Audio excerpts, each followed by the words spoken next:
महायुतीतले घटक पक्ष रहित संघटनेचे अध्यक्ष माजी मंत्री सदाभाऊ खोत सभेला संबोधन करतील।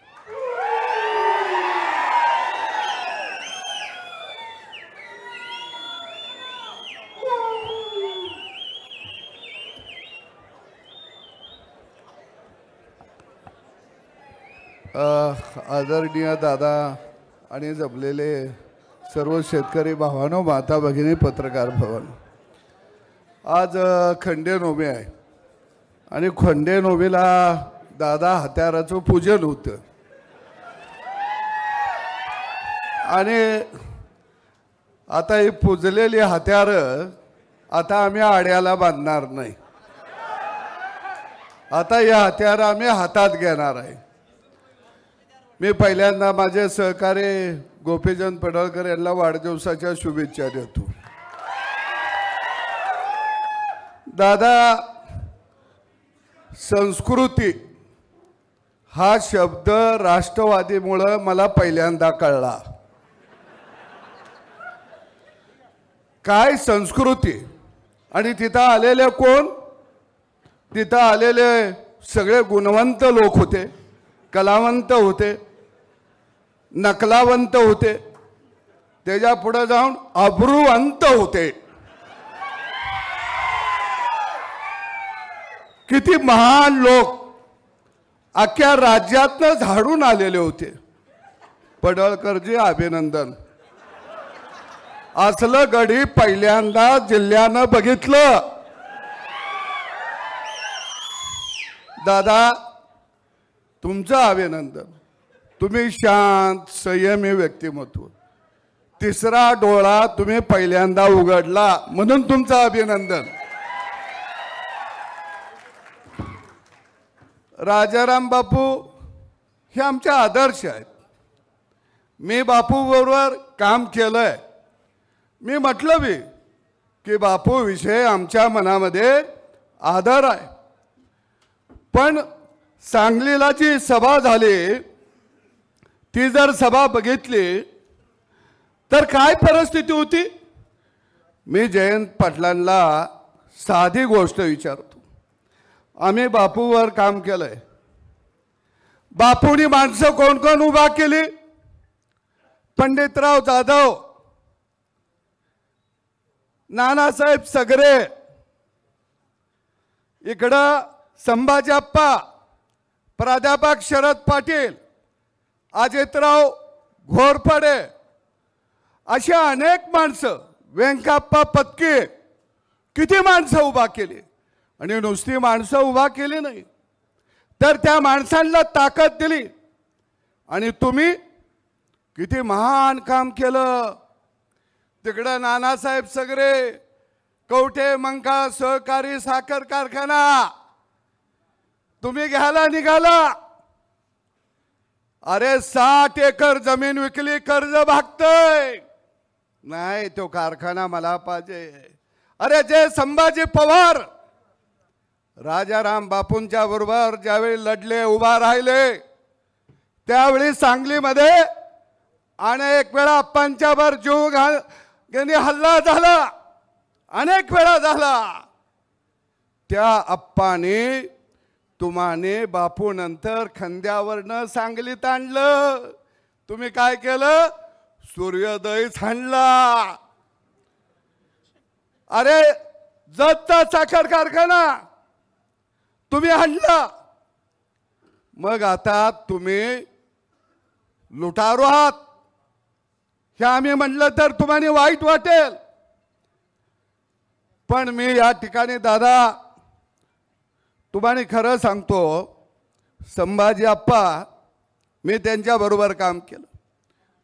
मी मंत्री झालो, आप्पाला भेटायला गेलो, त्यावेळी आप्पा दर्शन घेतले, हंबरडा फोडला आणि म्हणले, देवा भाऊंना सांगा हा कारखाना मी लय कष्टाने उभा केलाय, हा कारखाना माझा हिने कशात घातलाय, हंबरडा फोडला।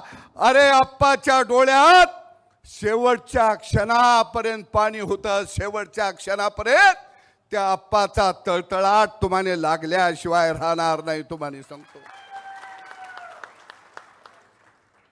अरे दादा, इकडं अण्णासाहेब डांगे जनता सहकारी साखर कारखाना नाही होऊ दिला, तिथं दुसरी शाखा काढली. एनडी पाटलांचा कारखाना नाही होऊन दिला. अरे या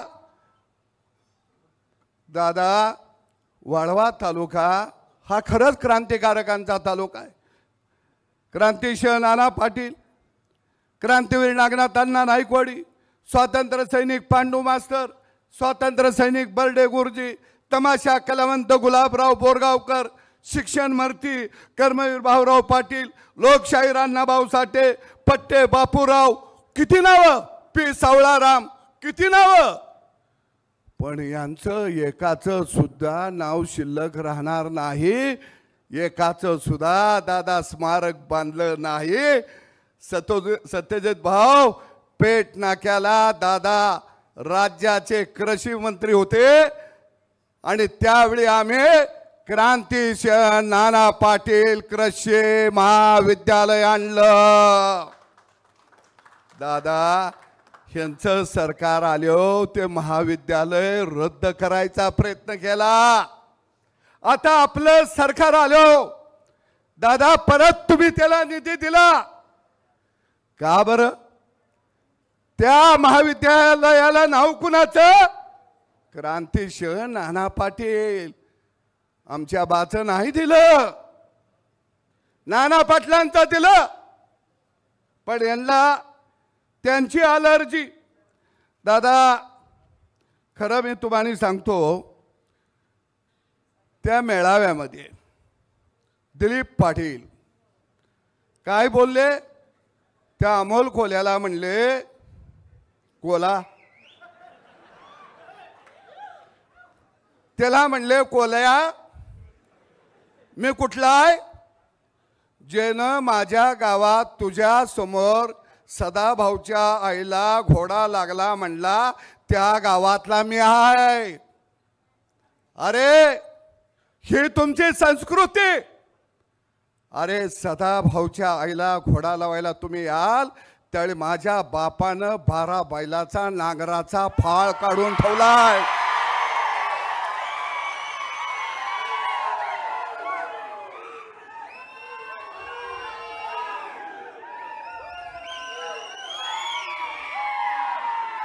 अरे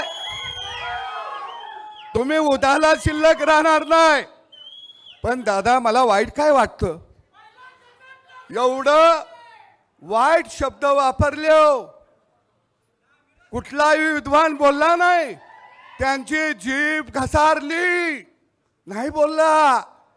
सतुभाऊ आम्ही बोललो की मग म्हणते ती आमची जीभ घसारली, आणि त्यांच्या जिभा साखरेत आणि तुपात घोळल्या त्या का? अरे रयत समाज, गावगाड्यातला समाज, त्यांच्या आया बहिणींचा विषय तुम्ही जर असं बोलणार असाल तर प्रस्थापितांनो याद राखा, तुमचं वाड पाडायला देवाभाऊ नावाच्या माणसाचा जन्म झालाय आणि आम्ही त्याच्या बरोबर आहोत. आम्ही आहोत. चंद्रकांत दादा गिरणी कामगाराचं पोरग मंत्री झालं. दादा त्यांना ते चालत नाही, कारण दादा वाड्यातला नाही, दादा गावगाड्यातला आहे. त्यांना गोपीचंद पडळकर चालत नाही, कारण ते 12 बुलतेदाराचा आहे. त्यांना सदाभाऊ मंत्री झालेला चालत नाही, का तर तो रयतेतला आहे, गावगाड्यातला आहे. ते दिलीप पाटील म्हणलं, सदाभाऊला हक्तानं ससा गावला. अरे 35 वर्ष मकरंद भाऊ तुम्ही आहे, 35 वर्ष या राज्यामध्ये शेतकऱ्याच्या प्रश्नावर लढलो. 265 गुन्हे माझ्यावर आहेत. मी येरवड्याच्या जेलमध्ये गेलो, कळबा जेलमध्ये गेलो. दिलीप पाटील तुमच्या गुन्हा कुठला आहे? थांबा, मी बँकेचा रिपोर्ट आणलाय.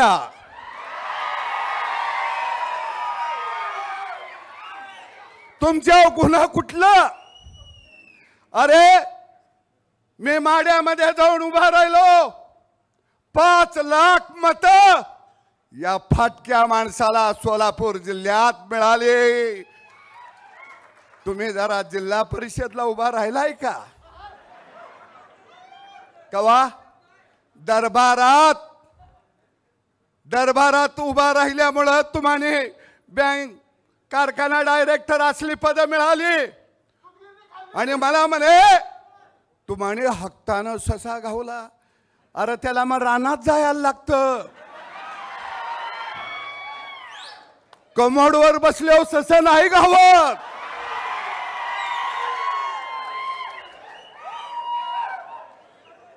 अरे तुम्ही आम्हानी शिकवू नका. आणि म्हणून दादा मला 2003 साली बावची फाट्यावरती जयंत पाटलाच्या गुंडांनी मारलं. अरे त्यावेळी तुम्हाला वाईट नाही वाटलं? त्यावेळी संस्कृती नव्हती. आणि दादा दुसऱ्या दिवशी संपूर्ण जिल्हा रस्त्यावरती आला, सगळं भाजप रस्त्यावरती आलं, संभाजीप्पा सगळी रस्त्यावरती आली. सांगली जिल्हा बंद पडला. दादा माझी आई त्यावेळी पेठ नाक्याला 20-25 बायका घेऊन रस्त्यावरती हायवेला उभा राहिली ती. मला प्रचंड मारलं. तर माझ्या आईनं 3 तास जयंत पाटलांना सांगतो, अरे दरबारात माणसं कसली ठेवली ती तुम्ही? 3 तास माझ्या आईनं रस्ता रोको केला. ज्यावेळी आईला पोलीस उठवायला गेले त्यावेळी आईनं सांगितलं, काळजाचा तुकडा इथं येत नाही तोपर्यंत मी उठत नाही. माझ्या आईनं डोक्यावर डांबरीवर डोका आपटला. माझी आई रक्ताबंबाळ झाली. 3 तासानं दादा पोलिसांनी मला तिथं नेलं. मी आंदोलनात होतो त्यावेळी दादा माझी आई उठून मला मिठी नाही मारली.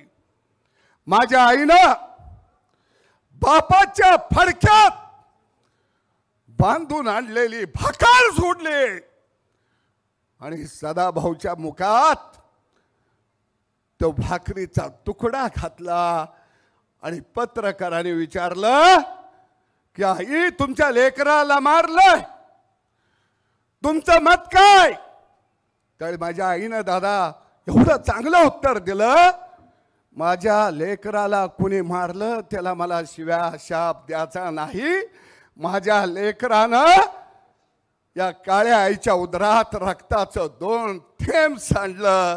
माझं मन आबाळा एवढं मोठं झालंय, हिमालय एवढं मोठं झालं.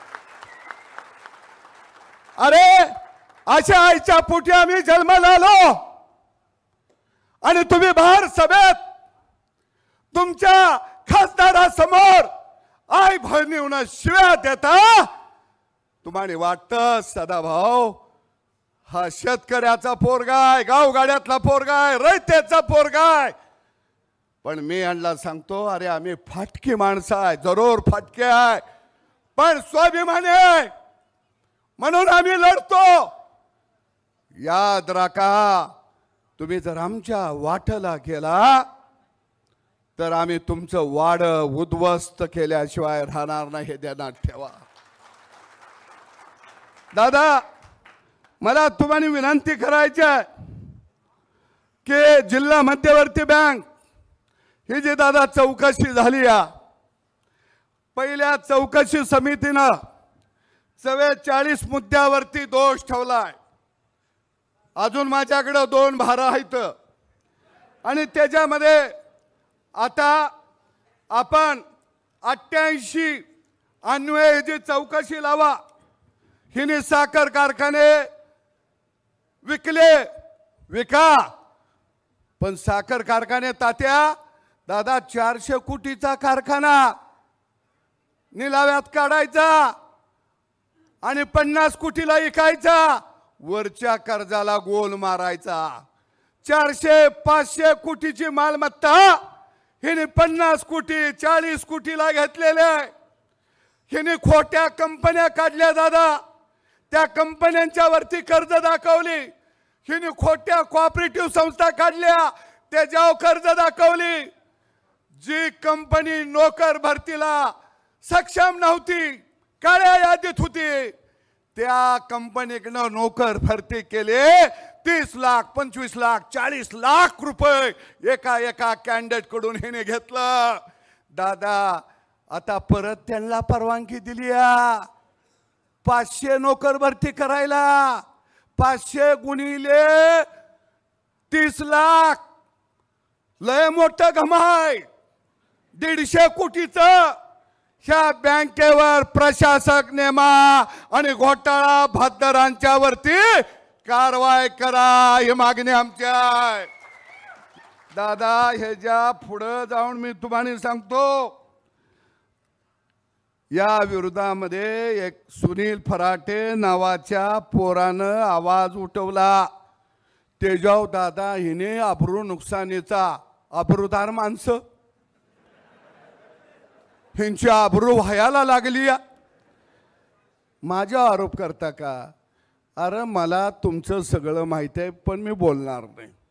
मला बोलायच्या वेळी माझ्याकडे पोतं भरून आहे, मी तुमच्याबरोबरच होतो की, त्यामुळे मला माहित आहे योग्य वेळी काढू. दादा त्या माणसावरती 50 कोटीचा दावा दाखल केला. 50 कोटी. अरे त्याच्या किडन्या ऐकल्या तरी एवढा पैसा येणार नाहीत, 50 कोटीचा. आणि म्हणून दादा या बँकेची चौकशी झाली पाहिजे. दुसरं दादा, मी खरं सांगतो तुम्हाला दादा, हे गडी लय भारी आहेत. आपली सभा झाली की तुम्हाला येऊन भेटणार चोरून, नाही यांचा डावच असतो. तुम्हाला भेटणार, दादा तुमच्यासारखा माणूस नाही आहे का? हां दादा तुम्ही प्रचंड अभ्यासू आहे, दादा तुमच्यामुळं लई विकास होतो. या हे खरं नसतंय दादा. मी मंत्री असताना बी अशीच करायला याची, तर पुन्हा पळाली.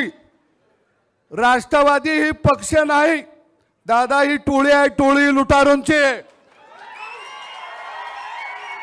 राष्ट्रवादी हा पक्ष नाही, राष्ट्रवादी ही गुंडांची टोळी आहे, हा पक्ष नाही. व्यासपीठावर म्हणले तो सध्या माझं नाव घेत नाही, उगाच मंत्री झालो, उगाच आमदार झालो, बारामतीला पाणी पाजून आलो. या आता ह्याचं नाव दादा मी कशाला घेऊ? पावटं खाऊन वास याला मला काही गरज पडली आता. आणि म्हणून मी दादा म्हणलो, गोपीचंद बोलले, मी म्हणलो नाही बोलायला पाहिजे होतं, आदर करायला पाहिजे होता. सत्यजित भाऊ मी चांगलं बोललो, चांगलं बोललो मी, मला घोडा लावला. मग रात्री गोपीचंद बोललं, भारी वाटलं.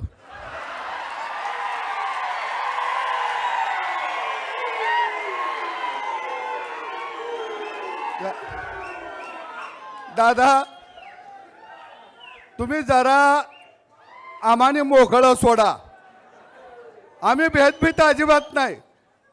फक्त अरे देवाभाऊ त्या सभेत काय बोलता तुम्ही?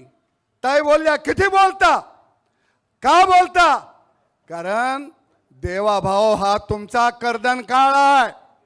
अरे देवाभाऊ हा सर्वसामान्य माणसाचा नेता आहे, देवाभाऊ हा गावगाड्याचा नेता आहे, देवाभाऊ प्रस्थापितांचा कर्दन काळ आहे, तुम्हा लुटारूंचा कर्दन काळ आहे. म्हणून तुम्हाला देवाभाऊचा राग आहे. पण या सगळ्या लुटारूंना सांगतो, त्यानं कारखाना काढला नाही, सूतगिरण काढली नाही, मेडिकल कॉलेज काढलं नाही, त्याने कुणाचं जमिनी लाटल्या नाहीत. निष्कलंक मुख्यमंत्री या राज्याला मिळाला. पण दादा प्रॉब्लेम काय आहे माहिती आहे का? आडनाव फडणीस. प्रॉब्लेम इथं आहे. त्यांना फडणीस जाधव गरीब तुमच्यासारखा पाटील मराठा चालत नाही. ते म्हणते ते आम्ही जहागीरदार, आमच्या 7-12 आहे राजकारणाच्या पटलावर. अरे तुमचा 7-12 नाही, तुमची आता नावं इतर हकात सुद्धा राहिलेली नाहीत. ते सोडा. आणि म्हणून काय घडी मला दादा म्हणले त्या गोपीचंदला जरा आवरा की. मी म्हणलो कसा आवरायचा? अरे आम्ही सत्तेसाठी जन्माला आलो नाही. गावगाड्याला तुम्ही टाचाखाली ठेवलं, रयत समाज बहुजन समाजाला पायाखाली ठेवलं, म्हणून आमचा जन्म झाला. आणि म्हणून दादा मी तुमचं अभिनंदन करतो. तुम्ही तिसरा डोळा उघडला. आता 2 हातांना आम्हाला आशीर्वाद द्या. आमचं जरी रक्त सांडलं तरी दादा चालेल, कारण आम्ही म्हणेन ज्या परिवारामध्ये आम्ही जन्माला आलो तो परिवार आमच्याशी सह्याद्रीप्रमाणे राहिला. आणि देवाभाऊसाठी सदाभाऊ असेल ना गोपीचंद असेल, आमचं रक्त जरी सांडलं आणि प्राण जरी गेला तर ते म्हणेन आमचं सौभाग्याचं लेणं आहे, मरण सुद्धा सौभाग्याचं आलं. धन्यवाद.